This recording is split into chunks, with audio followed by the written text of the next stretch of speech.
So, good morning, Year 10. We are starting off today by looking at something called the cosine rule. So this is a rule or an equation formula that we use for non-right angle triangles. So when we have a right angle triangle, you'll know that we use Pythagoras and trigonometry to find missing lengths or sides. But this is in the case where we don't have a right angle triangle, so we're extending it to any type of triangle, whether it's isosceles, scalene, just non-right angled. So you'll notice that the formula has got three different letters, lowercase and capital letters here. It's got an A, a B, a C, so just here, sort of you've got an A, B, C, and then it's got this capital letter A at the end. So let me just talk you through where those letters are going to come from for you to substitute into this equation. So if I start with this triangle, so it's a non-right angle triangle. Okay, it might look like it's got a right angle there, but it definitely doesn't, okay? So we're going to assume this is a non-right angle triangle. So all of the lowercase letters represent lengths. It doesn't matter which way you label them, so you can do it clockwise, anti-clockwise, it really doesn't matter which way around they go. So those are my lowercase letters. Now, the capital letters are always opposite the lowercase letters and they represent the angles. So if I have a look at this A here, opposite A would be this corner and this angle here. So I'm going to label that with capital A. There we go.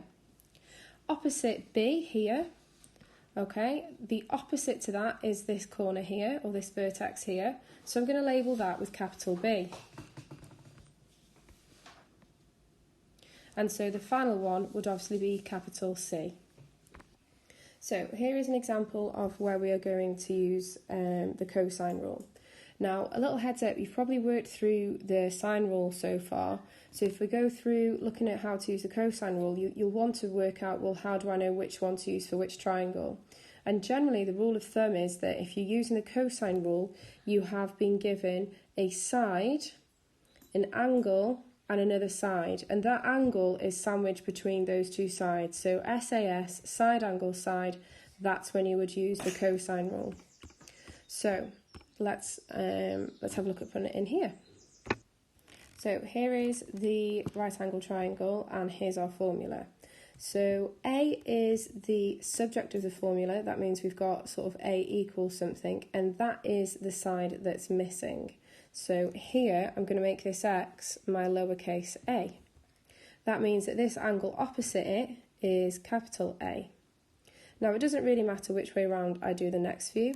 So if I make 5.0 the letter B, this here would be B, and then for 6 centimetres that's C, and this would be the capital letter C. So let's substitute our values in where they belong. So A squared, I don't know what that is equal to B squared, so in this case that's just 5 squared, plus C squared minus 2. Now when you've got the letters B, C next to each other and they're next to cosine A, that means that they are all getting multiplied.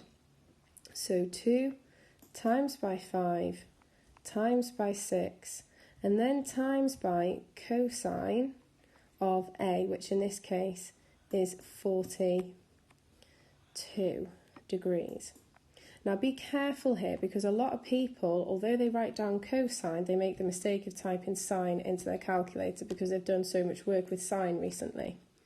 So if we write that out, A squared is equal to 25 plus 36, and then you can put the next bit into your calculator and write that down.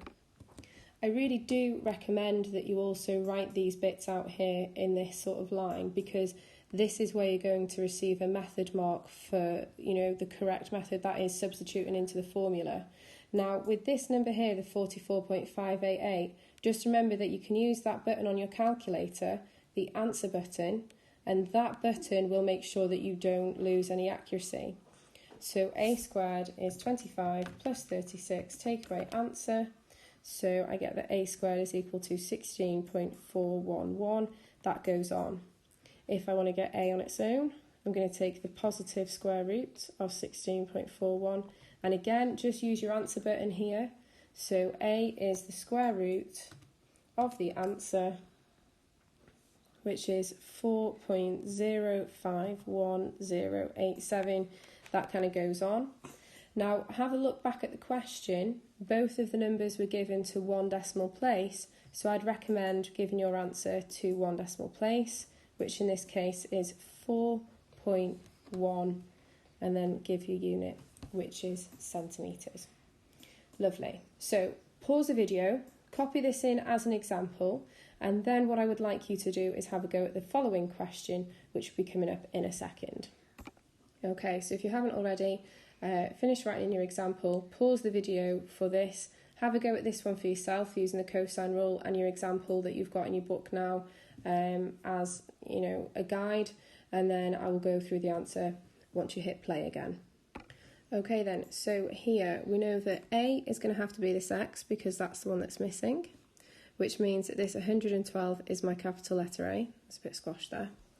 I'm going to make this one B this time, so if that's slightly different to yours, if you've made it C, don't worry, it's not going to have a huge impact. That means that that bit there is capital letter B. This is going to be my lowercase c, so that's going to be the capital letter C there. So A squared is equal to B squared plus C squared minus 2 times B times C times by cosine of A, and that is 112 degrees. So A squared is equal to 49 plus 64, so minus a minus 41.9559, and it kind of goes on. So be careful here because in this case we're going to have a double negative, and we know what happens there. So A squared 49 plus 64, take away my answer. So we're going to get to 154.9559385. That's what your calculator comes up with. So A is going to be the positive square root of this number.